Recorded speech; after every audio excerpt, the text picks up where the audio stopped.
27 de diciembre, San Juan, evangelista y apóstol. Lectura del Santo Evangelio según San Juan. El primer día de la semana, María la Magdalena echó a correr y fue donde estaban Simón Pedro y el otro discípulo, a quien Jesús amaba, y les dijo: «Se han llevado del sepulcro al Señor y no sabemos dónde lo han puesto». Salieron Pedro y el otro discípulo camino del sepulcro. Los dos corrían juntos, pero el otro discípulo corría más que Pedro. Se adelantó y llegó primero al sepulcro. Inclinándose, vio los lienzos tendidos, pero no entró. Llegó también Simón Pedro detrás de él y entró en el sepulcro. Vio los lienzos tendidos y el sudario con que le habían cubierto la cabeza, no con los lienzos, sino enrollado en un sitio aparte. Entonces entró también el otro discípulo, el que había llegado primero al sepulcro. Vio y creyó. Palabra del Señor. En esta primera carta de San Juan, que es la primera lectura, el apóstol evangelista escribe lo que está magníficamente expresado en el prólogo de su evangelio, pero en un tono más llano, más coloquial, digamos, propio de una carta. Se refiere al Verbo eterno encarnado en Jesucristo y lo expresa de un modo vívido porque dice que aquel que ya existía desde siempre, desde el principio, se refiere al principio de la creación, en realidad aún antes lo pudimos ver, dice, lo pudimos ver, lo pudimos oír, lo hemos tocado. Tremendo. Está diciendo algo tremendo, que da vértigos al solo pensarlo, porque haber estado con Dios mismo, tocarlo, verlo, contemplarlo, es algo que cuando se lo piensa, cuando se cae en la cuenta, lo menos que puede producir son vértigos. Uno se marea, es demasiado grande todo esto para nuestra pequeñez. Él es la vida misma, dice, y damos testimonio, dice, no estamos locos, agregaría yo, no estamos locos, que era la vida misma la que se hizo visible, la vida eterna, la que estaba junto al Padre, se manifestó. Y eso de lo que hicimos experiencia, dice San Juan, os lo anunciamos para que os unáis a nosotros, entrando en comunión con nosotros, con Jesucristo y con el Padre. Y todo esto que escribo, dice San Juan, aunque con otras palabras lo dice, será motivo de gozo pleno, de un gozo pleno en vosotros. Bueno, es una carta o epístola peculiar, porque no está datada, no tiene encabezamiento. Se estima que sea de fines del primer siglo y, como en Apocalipsis, parecería que estaba dirigida a las iglesias de Asia Menor. Pero, dicen eso, no solo a las 7 iglesias que menciona el Apocalipsis, que aunque no eran fundadas por él, dicho sea de paso, Juan se habría hecho cargo después de su destierro en Patmos, donde escribiera el Apocalipsis. El motivo de esta carta, además de adoctrinar, era el de prevenir a sus destinatarios acerca del gnosticismo. Hemos hablado varias veces del gnosticismo, ¿no? De eso de que querer llegar a Dios a través del saber y solamente para unos iniciados. Y también de los avances de los herejes nicolaitas. Estas herejías estuvieron ya desde el comienzo. Bueno, hay que tener en cuenta que Juan, como Santiago no su hermano, sino Santiago el menor, el pariente del Señor, el que fue el primer obispo de Jerusalén, y Pedro, los 3 pilares de la iglesia, eran ellos apóstoles de los circuncisos, o sea, de los judíos, como lo dice San Pablo en su carta a los Gálatas, mientras él, San Pablo, y Bernabé lo eran de los gentiles. Sin embargo, también San Juan irá a los cristianos provenientes del paganismo, instalándose en Éfeso, casi después de 30 años que estuviera allí San Pablo. Es decir, tenía bajo su apostolado cristianos tanto de origen israelita como gentiles, completando la labor apostólica y doctrinal de San Pablo. En esta carta insiste sobre las verdades que eran atacadas por los herejes. ¿Y cuáles eran esas verdades que atacaban los herejes? ¿Cómo las siguen atacando ahora, ¿no? La divinidad de Jesucristo, decían que no era Dios. y que no era hijo del Padre, y la realidad de la redención, y de la espera en su venida, la parusía. Es decir, él hace hincapié en esos temas, en que Jesucristo es Dios, incluso preexistente como Dios, toma luego la carne, que es hijo del Padre, que la redención solo viene por él y que lo estamos esperando, que va a volver. En esta carta también exhorta a confiar en el amor de Dios. Dios nos ama y también llama a amar al hermano, porque esto es inseparable del amor de Dios. Las lecturas de hoy son ambas de San Juan, entonces, la primera lectura y el Evangelio.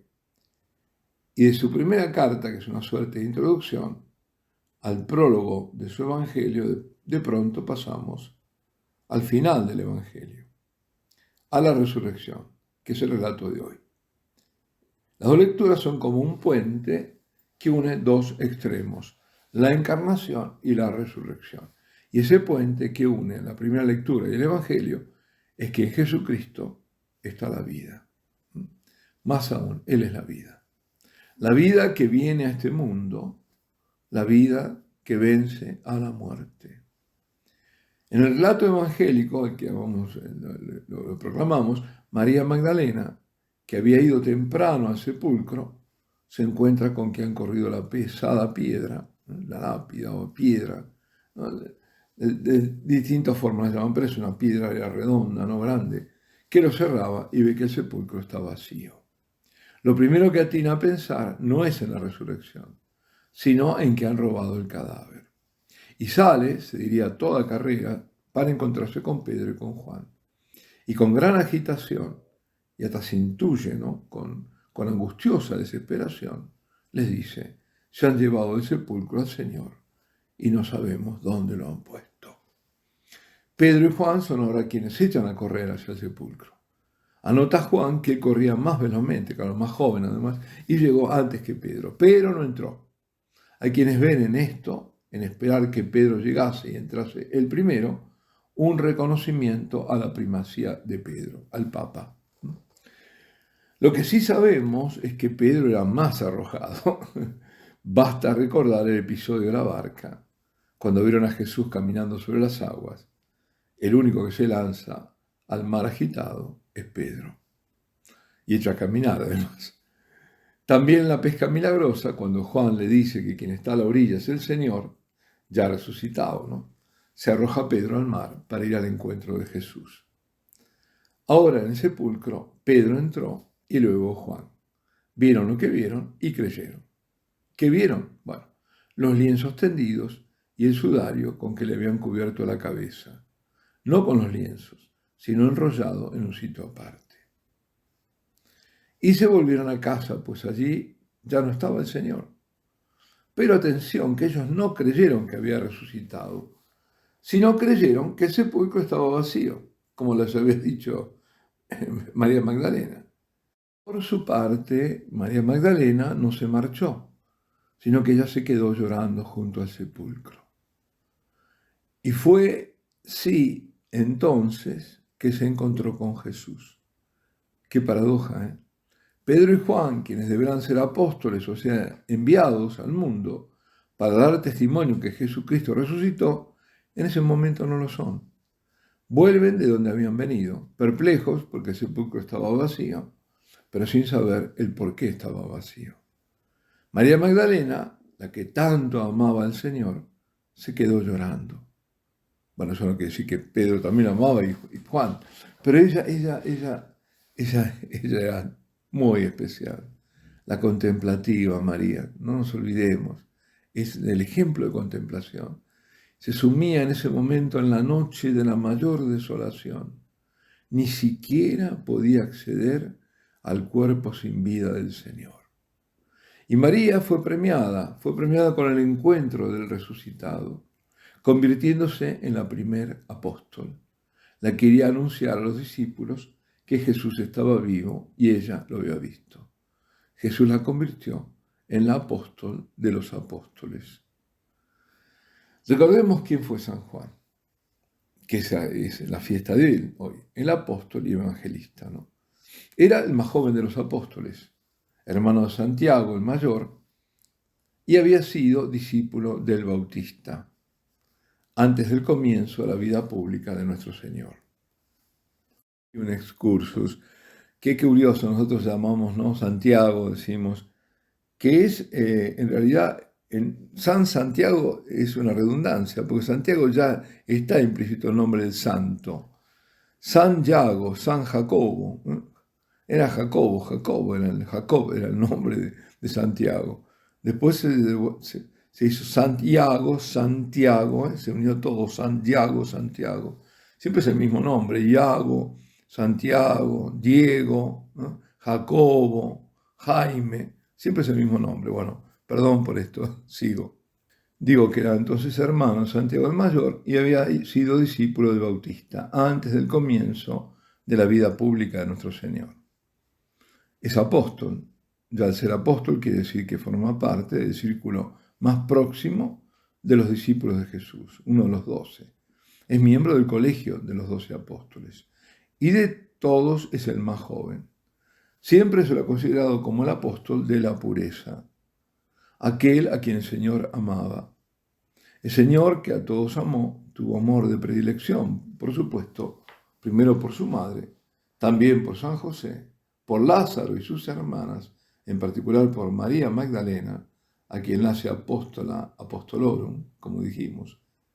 María Magdalena, la que pasó del pecado a la mayor pureza, por amor al Señor, por su gran arrepentimiento, su profunda, radical, total conversión y vida de penitencia.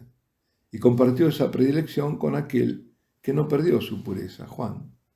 También fueron del pequeño grupo de los apóstoles íntimos del Señor, junto a Juan, su hermano, y Pedro, el príncipe de los apóstoles. Juan es quien apoya su cabeza en el pecho de Jesús en la última cena, en el que sintió los latidos del Sagrado Corazón, que en poco tiempo se daría en sacrificio al Padre para la salvación de los hombres.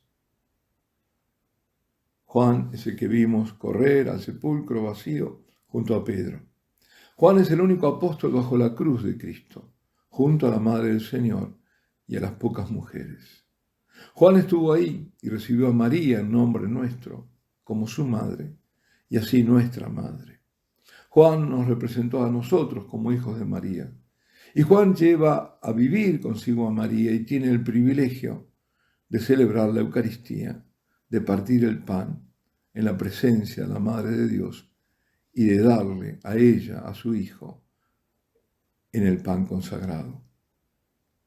¿Qué no sería aquella misa y aquellas comuniones de María? Madre mía. Además, Juan es evangelista, escribe el evangelio más elevado, de más alto vuelo, y llega donde ningún otro evangelista ha llegado.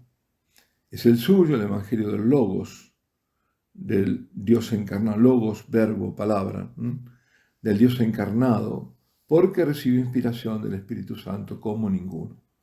Y aquellas 3 cartas, tiene 3 cartas, y el Apocalipsis, además del Evangelio, el Apocalipsis, esas visiones que le fueron reveladas y selladas para ser abiertas a su debido tiempo, son las obras que nos han llegado de él.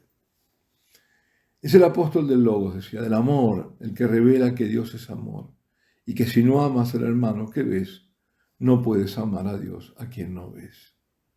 Juan es el único de los apóstoles que, a pesar de ser torturado para matarlo, no muere. Juan, cegado y enviado al exilio, a la isla de Patmos, ve lo que ningún otro hombre en el mundo ha podido ver: el fin de los tiempos, el fin de la historia, el dominio momentáneo del mal y por tanto el triunfo eterno del bien, de Cristo sobre el mundo y su príncipe desesperado. Y con la escritura del Apocalipsis, Juan, al morir, tiene el último privilegio y una grandeza indefinible. Cierra para siempre la revelación divina a los hombres, la revelación pública. Al escribir la última palabra del Apocalipsis, Juan ha cerrado la revelación. A partir de ahora, Dios hablará así, pero a través de la Iglesia, y lo hará hasta el fin, cuando vendrá en triunfo para cerrar la historia y juzgar a los vivos y a los muertos. Que San Juan, predilecto del Señor, hijo por adopción de María, apóstol, evangelista, vidente de estos últimos tiempos, interceda ante Jesús, que tanto lo amaba y lo ama, para que nosotros vivamos estos tiempos, iluminados con la luz divina y fortalecidos por la gracia, siempre amando a Dios y a los hermanos. Alabado sea Jesucristo. San Juan Evangelista y Apóstol, ruega por nosotros. Y la bendición de Dios Todopoderoso, Padre, Hijo y Espíritu Santo, descienda sobre vosotros y permanezca para siempre.